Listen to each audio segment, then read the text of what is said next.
Decision है जो संघर्ष समिति का रहेगा। अरुण जी, पहले भी आपको हमने बताया था कि ये संघर्ष समिति का रूटीन है। हम लगातार मीटिंगें अपने लोगों के साथ कर रहे हैं और उनसे एक राय ले रहे हैं कि हमें आगे कैसे बात अपना पक्ष जो है वो रखना है रोपवे के अगेंस्ट और एक्सप्रेस हाईवे के बारे में। उसी सिलसिले में हमारी ये आज जहाँ पे शालीमार पार्क के पास में ये मीटिंग हमने रखी हुई थी, उसमें हमारे नौजवान साथी जो हैं आज उन्होंने बड़ा बढ़ चढ़ के पार्ट प्ले किया है। कटरा के मैक्सिमम यूथ जो है वो यहाँ पे आया तो उन्होंने अपना पक्ष रखा, उन्होंने अपनी बातें रखी। सीनियर साथी आए थे, सराउंडिंग के थोड़े गांव हैं जो वहाँ से कुछ लोग आए थे और कुछ लोग अपनी नाराज़गी प्रकट करने के लिए आए हुए थे। उन्होंने अपना बात रखी। नाराज़गी प्रकट इसीलिए की उन्होंने कि श्राइन बोर्ड में कल कुछ डेलीगेशन वगैरह मिलने के लिए गए थे, उस वजह से उन्होंने अपनी बात रखी। सराउंडिंग गांव से कुछ लोग आए थे, उन्होंने कहा था कि जो लोग बैठे हुए हैं इस वक्त मौके में बैठे हुए हैं, डीडीसी हैं या बाकी कुछ जो लोग हैं, जहाँ सरपंच जो थे, जो लोगों के काम करते थे, वो वहाँ पे नरादर नहीं थे। कुछ लोग वहाँ मिलने, किसने बुलाया, किसके कहने पे गए, क्या था, जो डीडीसी जीते हुए बैठे हैं वो तो वहाँ नज़र आए नहीं। ये क्या है क्या नहीं है वो हमसे कोई चर्चा करने के लिए उसी सिलसिले आज हमारी मीटिंग यहाँ पे चल रही थी। जिस तरह से देखा गया कल कुछ डेलीगेशंस मिले थे, उनमें सीनियर सिटीजन फोरम ने साफ तौर पर ये कहा था कि गंडोला और रोप पे लगना चाहिए, एक्सलेटर भी लगने चाहिए, गवर्नमेंट के खिलाफ नहीं जाना चाहिए। और बीडीसी दोनों जो कट्टा और दूसरे ब्लॉक के थे वो भी वहाँ पर मिले, उनका भी यही कहना था कि गंडोला लगना चाहिए। संघर्ष समिति को कल कॉल नहीं थी क्या? जो द्वारा गठित कमेटी थी वो यहाँ पर आई थी, क्या आपको कल कॉल नहीं थी कि मिलने के लिए इस तरह से? क्योंकि सीरीज ऑफ बैठक सिलसिला जो शुरू हुआ है, ये हमें भी बड़ा हैरानी की वाली बात लगी और अफसोस भी है कि हमारे साथ जो बातचीत हुई थी, फर्स्ट फेज़ में हमारे साथ बातचीत हुई थी, जिसमें डीवकाप साहब आए थे, जिसमें बान साहब आए थे, सुरेश जी आए थे, और उन्होंने कहा था सीरीज़ ऑफ मीटिंग आपके साथ करेंगे और आपको चलती रहेगी मीटिंग, उसमें जो हमारी तरफ से पक्ष रखा जाएगा या उनकी तरफ से रखा जाएगा। मगर कल हमने सडनली सुना कि कोई श्राइन बोर्ड की तरफ मीटिंग रखी है, मिलने आ रहा है। सबसे पहली बात तो ये है कि वो लोग कहाँ गए। एक तरफ तो हम देख रहे हैं कि एमएलए साहब वहाँ अप्रोच कर रहे हैं, वहाँ एक एप्लीकेशन दे रहे हैं कि मुझे मिलने का मौका मिलना चाहिए, मेरी बात सुननी चाहिए। और ये लोग कब उनके पास पहुँचे और कैसे वहाँ पे गए, किसने इनको बुलाया, किस तरीके से बुलाया गया? क्या वो अपने ब्लॉक, जिन ब्लॉक को वो कह रहे हैं कि हम उन ब्लॉकों को रिप्रेजेंट करते हैं, क्या उन ब्लॉकों के लोगों को वो पूछ के गए? क्या अपने ब्लॉक के लोगों के साथ मीटिंग करके गए? 32 साल से 35 साल से श्राइन बोर्ड जहाँ बना हुआ है, श्राइन बोर्ड को आज तक उन ब्लॉकों का कब याद नहीं आई? आज ही जब रोपवे का एक एजिटेशन चल रही है, रोपवे का इशू चल रहा है, तो श्राइन बोर्ड को आज ही याद उनकी आ गई कि वो लोग मिलने और पिक एंड चूज। क्या वो लोग उनके हक में हैं? ये आपके माध्यम से जनता को भी पता चलना चाहिए। आप उन लोगों को वेरीफाई कीजिए, क्या वो लोग श्राइन बोर्ड की तरफ से गए थे या जनता की तरफ से गए थे? अगर जनता की तरफ से गए तो श्राइन बोर्ड ने आज तक उन एरियों को डेवलपमेंट के बारे में पहले क्यों नहीं सोचा? आज क्यों उनको चिंता पड़ गई? आज ही क्यों चिंता पड़ गई? दूसरा, आपने सीनियर सिटीजन के बारे में, फोरम के बारे में कहा, बड़ा अफसोस होता है कि उम्र के जिस पड़ाव में वो पहुंचे हैं, बच्चों को देखना चाहिए, अपने नौजवानों को देखना चाहिए, अपने कस्बे को देखना चाहिए। लोगों को इस जगह पहुंच के लोगों के साथ, बच्चों के साथ प्यार होता है, उनका फ्यूचर के साथ, उनका कारोबार, उनका बिजनेस, नौकरियां वैसे नहीं मिल रही हैं, वो होना चाहिए। वो माता का कौन सा रास्ता दिखा रहे थे? माता जिस रास्ते से गई है या माता के भक्त जिस रास्ते से जाते थे वो रास्ता दिखा रहे हैं। उनको जिंदगी में सिर्फ अपने आप को फ्रेम में लाने के बिना कभी कुछ नहीं नजर नहीं आया। अगर वो किसी भी एसोसिएशन को रिप्रेजेंट करते हैं, उस एसोसिएशन को सपोर्ट पूरा कटरा करता है, पूरा सराउंडिंग एरिया करता है, उसको वो देता है तो वो इवेंट कर सकते हैं। अगर कटरा साथ नहीं देता तो आज तक उनका इवेंट नहीं होता, जिस वजह से उनका चेहरा है। अगर करना ही है तो लोगों की सेवा करनी चाहिए। वो कभी कभी अपने लिए, सीनियर सिटीजन के लिए कमरे ढूंढते हैं, सरकार से मांगते हैं। आप चले जाओ, हर एक डिपार्टमेंट के पास चले जाओ, उनकी एप्लीकेशनें आपको मिल जाएंगी कि मुझे रूम चाहिए, मुझे। भाई, आप सीनियर सिटीजन, सरकार भी रिटायर्ड कर गई है, सोशल काज कीजिए ना, सोशल कार्य कीजिए ना। उनके भी कुछ साथी जो हैं वो आपको बता देंगे प्रेस कॉन्फ्रेंस करके, वो भी करेंगे। अब वो भी कह रहे थे हमको कि हमारे साथ क्या क्या क्या हुआ है, वो अलग बात है, मगर हमारा संघर्ष समिति हमारी नहीं है, ये पूरे कटरा की है, पूरे ध्रुव की है, लेबर, ये सराउंडिंग जो लोग हमारे साथ इन्वॉल्व हुए थे, संघर्ष समिति उनकी है। अगर उन्होंने ऐसा कहा तो वो इन लोगों को कहा है। दूसरा नंबर अरुण जी, बात यह है कि हम अपने मुंह से कुछ नहीं बोल रहे हैं, माँ भगवती हमसे बुला रही है। अगर उन्होंने ऐसा गलत बोला तो उनको उसका जी, उनका जवाब। यह भी कहना था कल की अगर आस्था के नाम पे संघर्ष समिति लोगों को बगला रही है, संघर्ष समिति, तो जो माँ वैष्णो देवी थी वो जब गुफा में गई थी तो प्राचीन गुफा से गए थे, फिर नई गुफा को भी बंद कर देना चाहिए, उन रास्तों को भी बंद कर देना चाहिए। करण जी बताएंगे। जय माता दी। ये देखिए, शिव कुमार शर्मा जी, जिनके नाम के आगे शर्मा जी लगा हुआ है, वो ये कह रहे हैं कि मैं आस्था से क्या लेना देना। पहले उनके वर्ड सुनिए आप, मैंने ध्यान से सुनी नहीं, आपने प्रेस कॉन्फ्रेंस में मैंने सुनी है। वो कह रहे हैं कि आस्था का क्या मतलब है। कौन सी बात करते हो भाई साहब, हम कटरा में रह रहे हैं और पूरे देश कटरा को देखता है, पूरा सनातन धर्म कटरा को देखता है, जहां माता रानी 1 करोड़ आदमी दर्शन करने के लिए आता है, सैर करने के लिए नहीं आता है। शिव कुमार जी अमेरिका में गए थे तो पता नहीं क्या उनके कौन सा बूथ अमेरिका का उन पे ऊपर सुपार हो गया, जहां कटरा आके उनको आस्था ही भूल गए। क्यों? माता रानी जिस रास्ते से गई थी वो रास्ता है। मैं किस रास्ते से जाता हूं, मेरा कोई वजूद नहीं है, किसी भगत का माता रानी के आगे कोई वजूद नहीं।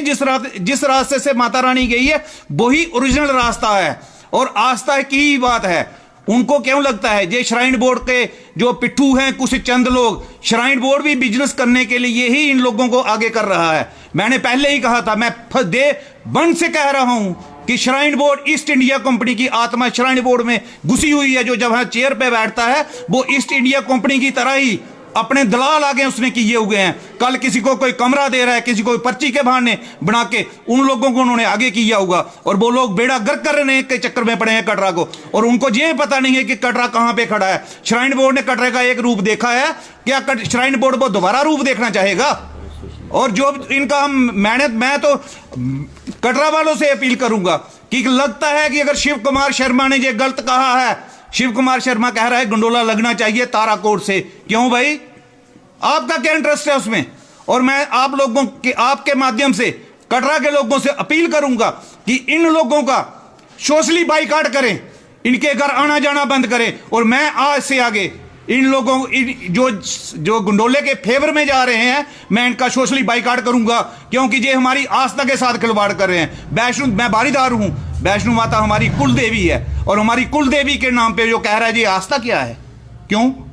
मैं तो पहले दिन से कह रहा हूं कि पुरानी गुफा खुली रहनी चाहिए। दूसरी गुफा से कोई जाए तो जाए, पर पुरानी गुफा माता रानी की खुली होनी चाहिए। भूमिका मंदिर, उन्होंने कल एक और क्वेश्चन कहा, ये आप लोगों को सोचना है। उन्होंने कहा कि भूमिका मंदिर की डेवलपमेंट नहीं होने देते जो लोग, वो कौन लोग हैं भाई? किसने कब श्राइन बोर्ड ने वहां पैसे लगाने की सोची और किसने मना किया? श्राइन बोर्ड को जो जवाब देना चाहिए। ये कौन से किस चीज के ये पढ़े पढ़ाए आते हैं, किसने मना किया वहां पे पैसे लगाने के लिए? भूमिका मंदिर, उन्होंने श्राइन बोर्ड को जहां से पैसा नहीं आता, श्राइन बोर्ड वहां पे कोई डेवलपमेंट नहीं करना चाहता है।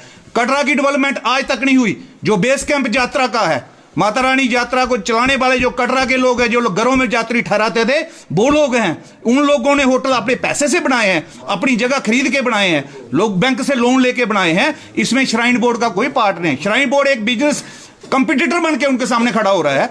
आज तक चला रहे ना, डेवलपमेंट कीजिए। डेवलपमेंट का गंडोला डेवलपमेंट का पार्ट नहीं है, गंडोला पिकनिक स्पॉट का पार्ट है। यात्रा जो पिलीग्राम होता है, जो यात्री होता है, उसके लिए गंडोले की जरूरत नहीं है। आज कुंभ में देखिए आप, 30 किलोमीटर लोग पैदल चल के जा रहे हैं, उनको गंडोला नहीं लगा सकते। 30 जहां तो 13 किलोमीटर है, 30 किलोमीटर लोग पैदल जा रहे हैं आस्था के नाम पे डुबकी लगाने के लिए। तो ये कौन से सनातनी हैं? मैं आपके माध्यम से पूछना चाहता हूं, कौन से सनातनी जो कह रहा है कि ये आस्था का बड़ा शोर है जी, जहां आस्था नहीं है? पूरी लड़ाई ही आस्था की है, जहां पे आस्था, एक तरफ आस्था है, दूसरी तरफ कटरा की अर्थव्यवस्था भी है। कटरा की जो बिजनेस इकॉनमी है, सारी इसी से जुड़ी हुई है, यात्रियों के ऊपर ही है। क्योंकि हमारे पास तो माता रानी का आशीर्वाद है ना। इन लोगों को क्यों लगता है जहां खाया, जहां पिया और जहीं आके इसी थाली में छेद कर दिया, ये कौन से लोग हैं मुझे समझ नहीं आती है। जब आदमी, मुझे लगता है कि एक आदमी जो गवर्नमेंट ने भी सोचा हुआ 60 साल के बाद रिटायर कर देते, मुझे लगता है कि जब ये ज्यादा एज के हो जाते हैं तो भी माना जा सकता है कि बेतुके जो बयान होते हैं वो मीडिया में दिए जाते हैं। जिस तरह से भूमिका मंदिर की अगर बात की जाए तो भूमिका मंदिर डेवलपमेंट के लिए टूरिज्म डिपार्टमेंट ने अभी तक जो है वो 30 लाख रुपया एक साल में वहां पर लगा दिया गया है। और फिर कौन लोग, जिस तरह से आपने कहा कि इस तरह से बेतुके जब बयान आते हैं तो रोकता कौन है इन लोगों को? यही तो प्रश्न था ना, कल वो उनको पूछना चाहिए था। ये मैं आपको दोबारा कहूंगा कि एक बार उनको पूछिए भाई आपको कौन पैसे दे रहा था भूमिका मंदिर के लिए और किसने मना किया? जहां डेवलपमेंट करने के लिए कटरा को यात्रियों की डेवलपमेंट करने के लिए कहा, डेवलपमेंट कटरा में है भाई। ये गंडोले के खिलाफ मैं कहता हूं, गंडोला वो आस्था के साथ खिलवाड़ है। गंडोला नहीं लगेगा, ये रोपवे बिल्कुल नहीं लगेगा। यात्रा जैसे चलती थी वैसे ही चलेगी। यात्रा का जो ट्रेडिशनल रूट है, जिसे माता रानी का रूट कहा जाता है, वो कहे। हाँ, उनकी एक बात से मैं सहमत हूँ। कहते हैं कि देवा माई से वो जो नगरोटा से यात्रा शुरू हो, वो वाला रोड भी डेवलप कीजिए, वो कीजिए डेवलपमेंट, उसका हमें कोई इतराज नहीं है। पर हमें ये वाला बिल्कुल ताराकोट वाला जो मामला है, इसमें मुझे इन पे शंका होती है। और कल छुट्टी थी जम्मू कश्मीर में, शायद छुट्टी थी कल। और कल जो श्राइन बोर्ड की जो हाई पावर कमेटी है, ये कमेटी पहले भी हमारे साथ मिली थी, इसने हमारे साथ पहले भी धोखा किया इस कमेटी ने। मैं आपके द्वारा ये कहना चाहता हूं श्राइन बोर्ड को और के चेयरमैन एलजी साहब को कि इस कमेटी में वो लोग डाले जाएं जो बिजनेस के बारे में सोचते हैं, जो आस्था के बारे में सोचते हैं, जो जम्मू कश्मीर, जैसे जम्मू कश्मीर में सनातन धर्म सभा है, जहाँ जम्मू कश्मीर में विश्व हिंदू परिषद है, जहाँ कोई जम्मू कश्मीर का काम जो बिजनेस चैम्बर है उसको डाला जाए, वो इस कमेटी में डाले जाए, हाई पावर कमेटी में, और इस कमेटी को बड़ा किया जाए। ये कमेटी वही वाली कमेटी है, ये पहले हमें मिलेंगे, उसके बाद हमारे लिए ये पूरी एक्सरसाइज श्राइन बोर्ड के ऑफिस से चल रही है। ये लोग मिलने के लिए जा रहे हैं, जिन लोगों का इसमें से संघर्ष समिति से कोई लेना देना नहीं, ये लोग उनको बुला रहे हैं जानबूझ के। और ये एक डिले टैक्टिस है और ये डिवाइड एंड रूल वाली पॉलिसी चल रही है श्राइन बोर्ड की। करण जी, विधायक ने एक प्रेस कॉन्फ्रेंस में कहा कि संघर्ष समिति के 4 समूह हो गए हैं।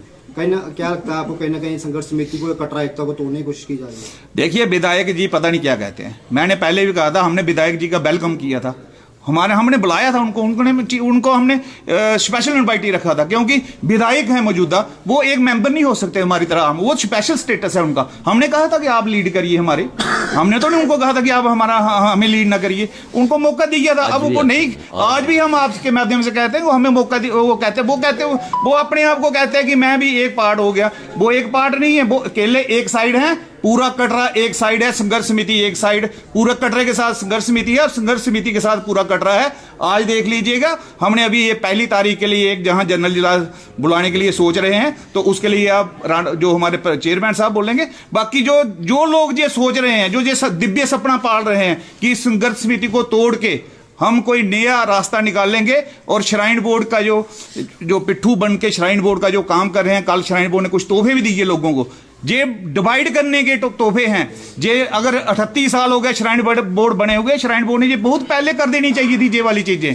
अगर इनको जो हमारे सीनियर सिटीजन है, इनको कमरा उन्होंने पहले का दे देना चाहिए था। अब उनको टिकटें उनको पहले दे देनी चाहिए थी। ये जो 20% कोटा मांग रहे हैं, ये पहले दे देना चाहिए था। अब क्यों दे रहे हैं भाई? अब किस नहीं चाहिए, अब हम जो चाहते हैं पहले वो ही होगा। एक चीज जानना चाहेंगे कि 20% कोटे की अगर बात की जाए तो सिर्फ उन्होंने गंडोला और दर्शकों के लिए या कमरे के लिए 20% कोटा मांगा है। यूनिवर्सिटी यहाँ पर है, बच्चों का फ्यूचर बनता है, यूनिवर्सिटी में 20% कोटा मांगे, गुरुकुल है और इसी के साथ साथ श्री माता वैष्णो नारायण हॉस्पिटल है। अगर उस तर्क पर बात की जाए तो माना जा सकता है कि वो कटरे के लिए जो है फ्यूचर सेफ होता, बच्चे भी जो है वो इन चीजों से खुश होते। देखिए, इसमें सबसे पहले ये लगता है कि श्राइन बोर्ड जो बिजनेस कर रहा है ना, ये श्राइन बोर्ड का बिजनेस का पर्दाफाश तो ये खुद करके आ रहे हैं। अब 20% कोटे की क्या जरूरत है? जब दिव्यांगों के लिए और वृद्धों के लिए तो हेलीकॉप्टर लगा, उसमें तो 100% कोटा उनका होना चाहिए।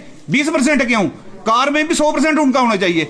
और ये तो थोड़े जो सीनियर सिटीजन अब वहां थोड़े पढ़ेंगे, इनको तो हमारे बच्चों का भविष्य की जरूरत नहीं है ना, इसलिए ये पूछेंगे नहीं तो ये पहले ये बोलते, कटरा के हितैषी होते, जहां सराउंडिंग के हितैषी होते, तो ये कहते कि उसमें यूनिवर्सिटी में हमें कोटा दीजिए, नारायणा में हमें कोटा दीजिए, वो वाला मांगते कुछ, तो हम भी कहते भाई कुछ मांग रहे हैं ये इसलिए ये आई वाश करने के लिए लोगों का कर लगे। और जी, जिस तरह से आपने कहा कि बहिष्कार किया जाएगा, जो गंडोले के फेवर में लोग बात करेंगे, क्या संघर्ष समिति, जिस तरह से आपने कहा कि कटरा पूरा संघर्ष समिति है, उन लोगों का बहिष्कार जो है वो आने वाले दिनों में पूर्ण रूप से करेगी?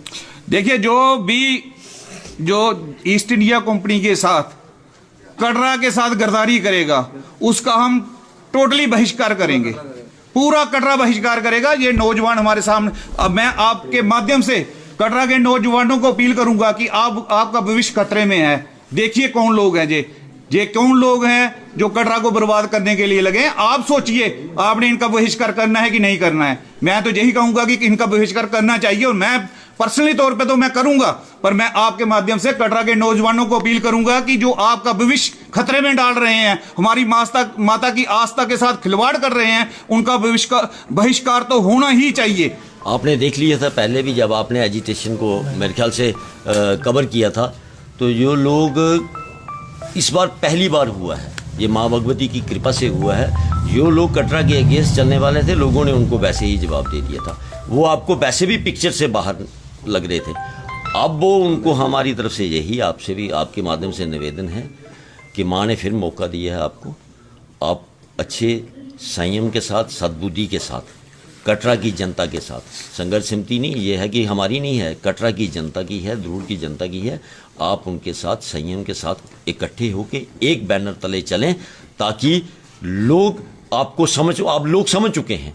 आप लोग आप कभी भी इंटरव्यू लेते हैं, उसमें कमेंट बॉक्स में सब कुछ आ जाता है। एक चीज को आपसे पूछना चाहेंगे कि जिस तरह से आपने बोला कि जो सामाजिक बहिष्कार है वो करना चाहिए, जिस तरह से एजिटेशन हुई है, प्रेस कॉन्फ्रेंस के जब आप करते हो संघर्ष समिति वाले, तो तब आप सामने खुलकर नहीं बोलते हो इस चीज को लेकर भी कि कौन लोग वो हैं, उन नामों को बाहर किया जाए, उजागर किया जाए उन नामों को, कम से कम लोगों को पता तो चले इस चीज का कि जो लोग कटरा के खिलाफ चलते हैं। 1 तारीख को शालीमार पार्क में 12 बजे हमने कटरा की जनता, ध्रुव की जनता, सराउंडिंग गांव की सारी जनता को इनवाइट किया है, प्रोग्राम रखा है।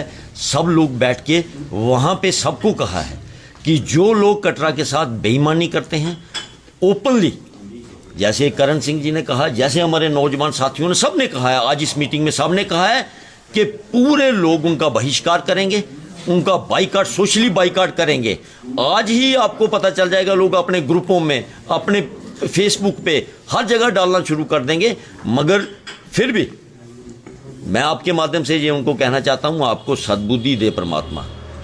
आप कटरा के साथ, संघर्ष समिति के साथ, हमारे साथ, सबके साथ चलिए। आपके माध्यम से उनको भी कहना चाहता हूँ जिनको लगता है कि संघर्ष समिति में कोई लीड करने वाले नहीं हैं, आप आ जाइए, हम पीछे चलेंगे, आप आगे चलिए। आपकी तरफ से उनको भी इनविटेशन दें। अपने विधायक को जी को भी कहते हैं, एमएलए साहब को भी कहते हैं, आप आ जाइए हमारे साथ, आप लीड कीजिए इसको। आप अगर गंडोला रोक सकते हैं, पूरा कटरा आपकी जय जयकार करेगा। हमारा तो एक ही मकसद है कि रोबेन नहीं लगना चाहिए। हम आपकी जय जयकार करेंगे, सारा कटरा आपके लिए कहेगा। आप अच्छा करके आएंगे तो कटरा आपके साथ चलेगा। अगर कोई पीछे हट रहा है, कोई लोगों को गुमराह करने के लिए कि कटरा बंद ना हो, ये बंद ना हो, ये सारी, जैसे करण सिंह जी ने कहा, बिल्कुल ठीक कहा, उनका मकसद है फूट डालो और राज करो। वो हम फूट इस बार नहीं डलने देंगे, क्योंकि ये हमारा नहीं है, ये पूरे कटरा का है। अब कटरा की जनता जो है, इसी बात पे मैं आपके एक प्रश्न करना चाहूंगा कि कुछ दिन पहले जो है सीईओ अंशुल गर्ग ने ये कहा कि 41 गांव को जो है फर्स्ट प्रायोरिटी दी जाएगी दर्शनों के लिए। 1986 से ये बोर्ड बना है, आखिरकार परसों क्यों ये उनको ये कहना पड़ा कि ये कोई मीठी गोली तो नहीं है कि जो ये जो गंडोले का वो है, इसे हटाने के लिए, यहाँ से ध्यान हटाने के लिए। ये आपको मुबारक है, कटरा की जनता को मुबारक है, उन औरतों को मुबारक है जो बाहर निकल के आई, उन बच्चों को मुबारक है जो भूख हड़ताल पे बैठे, जो 18 साथी जेल में रहे। ये उसका प्रेशर है जो श्राइन बोर्ड आपको टाफी डाल रहा है। हम लोग भाई लाइन में लग के कर लेंगे दर्शन, हमें धक्के खा के लेके भी चले जाएंगे। गंडोला नहीं आप लगाओ, हम ऐसे दर्शन कर लेंगे। अगर हम जब से 86 से श्राइन बोर्ड बना हुआ है, हम बिना प्रायोरिटी के ही दर्शन करते हैं। भाई हमने श्राइन बोर्ड ही कभी बता दें हमने उनसे कभी प्रायोरिटी मांगी, हम ऐसे भी कर लेंगे दर्शन। करना ही था आपने अगर पहले तो, जैसे इन्होंने कहा, जैसे आपके तरफ से भी प्रश्न आया बार बार, हम चीफ मिनिस्टर उमर अब्दुल्ला हुआ करते थे पिछले टेन्योर में, उनके जो चीफ सेक्रेटरी थे अरुण गोयल जी थे, शायद बीबी व्यास थे, उन्होंने भी कहा था ये बाइल एलिफेंट है यूनिवर्सिटी। हमारे जमीनें हमारी, माँ वैष्णो देवी हमारी, भाई राज तुम कर रहे हो, सब कुछ तुम बना रहे हो, हमारे बच्चों को ना वहाँ पे नौकरी है ना वहाँ पे कोई कोटा है, हमारे बच्चे को भी नेशनल लेवल का कंपटीशन करके वहाँ आना पड़ता है। मगर जो लोग मिलने वहाँ गए थे ना, वो लोग अपने फ़ायदे के लिए जाते हैं, उनको किसी के बच्चे की किसी चीज़ की कोई ज़रूरत नहीं। चेयरमैन साहब, 1 तारीख को जो बैठक रखी गई है, किन लोगों को बुलाया गया है उस बैठक में, और किस तरह से उस बैठक में जो है वो निर्णय लिए जाएंगे आने वाले दिनों में गंडोला को लेकर? क्या बात है जी, मैं मीडिया बंधुओं का धन्यवाद करना चाहता हूँ। हमने 1 तारीख को 12 बजे जनरल इजलास रखा है और उसमें कटरा के जितने सपोर्ट करने वाले थे हम सभी को आमंत्रित करेंगे, वो यहाँ पे आए और इसके बारे में हम बात करेंगे। बाकी रही बात, मैं एडमिनिस्ट्रेशन को ये चेताना चाहता हूँ कि पिछली बार तो चलो हमने मान लिया, लेकिन जो ये एलजी की जो कमेटी अब करने जा रही है, अब इनको यहाँ को मिलेगा नहीं, वार्ता के लिए मिलेगा नहीं। और इस बार जो हमारी स्ट्राइक होगी, सबसे पहले हम होटल बंद करेंगे। पिछली बार सर्दियों का मौसम था तो उसकी वजह से होटलों के बारे में बहुत लोग बोलते हैं कि होटल क्यों बंद नहीं हुए, तो उसकी मैं वजह बताना चाहता हूँ कि हम नहीं चाहते थे कि कोई यात्री ठंड से जो बीमार हो जाए, कोई खुदा न खास्ता कोई बच्चा कोई मर जाए या कुछ हमारे पे ब्लेम आए। पूरी एजुटेशन की 7 दिन की एजुटेशन में एक कंप्लेंट हमारे खिलाफ नहीं है, एडमिनिस्ट्रेशन के खिलाफ है। इसलिए हमने होटल वगैरह बंद नहीं किए थे कि यात्री, हम नहीं चाहते कि हमारा यात्री हमारा भगवान है और यात्री तंग हो। तो इस बार हम स्ट्राइक करने से पहले हम यात्रियों से अपील करेंगे कि आप इतनी तारीख से इतनी तारीख तक जहां नहीं आए, अगर आएंगे तो जिम्मेवारी सरकार की होगी। और सबसे पहले इस बार हम स्ट्राइक करेंगे तो सारे होटल वाले चाबियाँ इधर रखेंगे आके। मैं ये चेताना चाहता हूँ श्राइन बोर्ड को और एलजी साहब को भी चेताना चाहता हूँ, आपको यहाँ मिलेगा नहीं बंदा, ढूंढने से भी नहीं मिलेगा कि जो आपसे वार्ता करेगा। और इसकी इस बार ना एक टाइम हमने देना था, इनको दे दिया। अब इनकी हम दज्जियाँ बोलते हैं, दज्जियाँ, चाहे पुलिस आ जाए, वो देख लिया 18 बंदों ने देख लिया जेल में क्या होता है, और हम श्राइन बोर्ड के घर में घुस के मारेंगे। मेरा बयान जिसने जो दर्ज करना है कर ले। मैं एलजी साहब को भी चेताना चाहता हूँ कि होश में आ जाओ, ये दाएं बाएं मत घूमो, ये दलाल आपका कुछ नहीं करेंगे। और मैं बताना चाहता हूँ, ये आज के जो विधायक है ना, जब पिछली बार रोड का काम हुआ था इनको दुर्गा भवन से नीचे फेंकने लगे थे, ये शायद नए बच्चों को मालूम नहीं है, और मैंने इनको बचाया था तब भी। चाहे आप किसको करो, सीधे करो। और जो शिव कुमार शर्मा है ना, हमारे बोलते ना 70-72 हो गया, ये 70-72 हो गए, इनका दिमाग खराब हो गया। इसकी 2 बच्चियाँ, इसका है क्या जहाँ, ना इसका बेटा है कोई, ना इसको पानी देने वाला कोई नहीं है, इसको क्या करेगा ये ध्यान रखना। आप ये बता दो एलजी साहब को, बता दो कि इस बार कोई बंदा नहीं मिलेगा। Thank you.